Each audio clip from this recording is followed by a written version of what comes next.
Վարդանյանի մակոսի և ուրիշ հայտ չեղը, ոչ մեկը չի ուզեցել գեգությունենա, որ դրանում կսամանապակին, պաստորեն միանգանից կանցնեն որվա ուրակարգի երկրորդ հացին, հետո վերջում նորմդի վարչություննական թող ամփոփեն ես ելույթները, առաջարկությունները և ներկայացնեն մի փաստաթուղթ արձանագրություն, թե կուսակցությունը ինչ որոշումների է համաձայն։ Ոնց որ տեսնում եմ համիշ հանրապետությունը կա, միասնությունը կա, ազգայինը կա, նոր վարչությունը կարողանա այդ ամենի ձևակերպել։ Խնդրեմ։ Ողջույն բոլորին, շատ ուրախ եմ բոլորին հանդիպեցին։ Շատ հուզին։ Իջացնում եք, կամ դերում։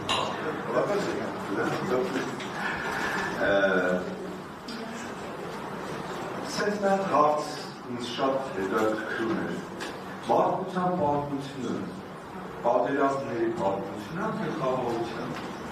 Ես անձամբ եկել եմ այն եզրակացության, որ մարդկության պատմությունը պատերազմների պատմությունն է։ Որից հետևում է, որ որևէ պատերազմի մեջ պատմելը պրոբլեմ չի։ Ես տեսել եմ, մենք տեսել ենք ազգեր, երևի աշխարհում չկա տենց ազգ, որը մի 100 անգամ չի հաղթել, մի 100 անգամ չի պատվել։ Այսինքն պրոբլեմը ոչ թե նրա մեջ է, որ դու այս անգամ պատվեցիր, այլ պրոբլեմը նրա մեջ է, թե ինչպես վարվեց պատմությունից հետո։ Մարդկությունը այս 5000 տարվա պատմության մեջ գտել է բոլոր ալգորիթմները, ինչպես վարվել հաղթելու դեպքում և ինչպես վարվել պարտվելու դեպքում։ Հաղթելու դեպքում թեև ուրախություն և այլն։ Պարտվելու դեպքում մի հատ բարեբախտաբար շատ հեշտ ձև կա դուրս գալու։ Ինչ են անում պարտվելու ժամանակ։ Պարտված մարդը ստորացված մարդ է։ Պարտված մարդը շոկի մեջ գտնվող մարդ է։ Քանի չի պատժվել այդ պարտության հեղինակը ոչ մի շարժում հնարավոր չի անել։ Մարդը դուրս չի գալիս այդ վիճակից։ Հետևաբար ես կարող եմ մի քանի օրինակ բերել նորմալ ազգերը ինչպես են հայտնի ազգերը, որոնք այսօր աշխարհի տերեր են։ Ճապոնիայում 500 գեներալ խարագիրի առաջ։ Հիտլերը ինքնասպան է բանից հետո, պարտությունից հետո, Մուսոլինիին ոտից են կախել։ Երկրորդը, որի մասին ուզում էի խոսեի, մենք այդ պարտությունից հետո, մենք ոչ միայն չպատժեցինք, մենք պարգևատրեցինք, իսկ դա մարդկության օրենքի դեմ է։ Մարդկության օրենքը խախտողը պատասխան տալու իր կյանքով իր գորություն է։ Մենք մարդկային օրենքներն ենք խախտել, մենք չենք պատժում։ Իսկ այդ տեսակ, քանի որ ես դրանում համոզված եմ, ես կարծում եմ, որ շատերը պետք է այդպես մտածեն։ Ես հատկապես համար դրա մասին խոսում։ Երկրորդ խնդիրը, որը վերաբերվում է անդրություններին, նայեք, Հայաստան եթե տեսականորեն վերցնենք, կա երկու մեծ խումբ, կա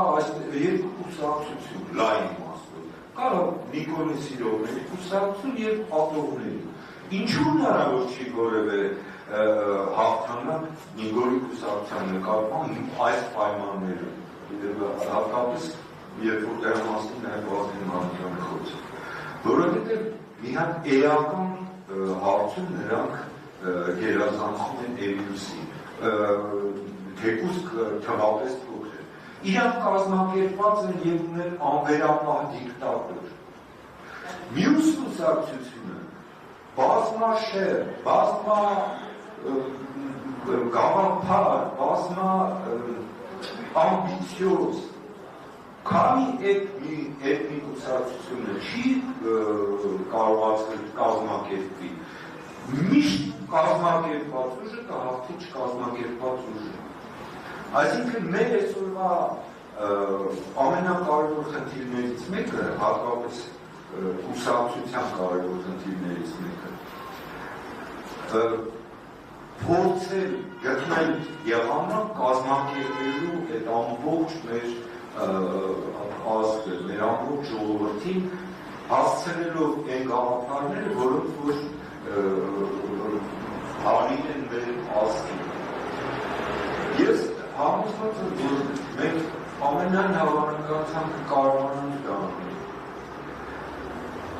Նայեք, քաղաքականության մեջ հատկապես մենք ապրեցինք այնպիսի ժամանակներ, որ պարզվեց, որ ասենք մենք կաշկովել հասկացանք, որ աշխարհում անհնար բան չկա, քաղաքականության մեջ անհնարին բան չկա։ Եվ ինչքան մեծ նպատակ դնես քո առաջ, այնքան ավելի մեծ է հավանականությունը, որ դու կարողանաս անես, քան փոքր բաներ։ Եվ կա մի հայտնի Լարոշ Ֆուկոկար ասում էր, սովորաբար մեծ մարդիկ փոքր բաներին ունակ չեն։ Հիմա մեր կուսակցությունը ես համարում եմ Հայաստանի մեծ կուսակցություններից մեկը։ Պատկերացնում եք հիմա լիքը մարդիկ կան, որոնք կարող են դառնալ կուսակցության անդամ, եւ ծնվել են այն ժամանակ, երբ որ մենք առաջին համագումարներ ենք անում։ Բայց ցավոք մարդիկ մեր կուսակցության մասին քիչ գաղափար ունեն։ Ես երևի համոզված եմ, որ համագումարից հետո մենք իմ կարծիքով այդ հարցը կքննարկենք եւ մեր կուսակցության պատմությունը ինչ-որ մի ձևով մենք պետք է գրենք եւ հրատարակենք, որովհետեւ շատերը դրա մասին չեն իմացել։ Դա իմ կարծիքով դա ամենակարևոր խնդիրներից մեկն է քաղաքական սովետականությունը, մենք քննություն ենք տալիս դիտկոմից, կուսակցության պատմությունից եւ այլն։ Դե հիմա բայց դրա կարևորությունը անհրաժեշտ է բուն այդ կուսակցության մեջ։ Ես կարծում եմ այդ պատմությունը մենք պետք է գրենք եւ ներկայացնենք մարդկանց։ Իսկ այն խնդիրները, որոնց որ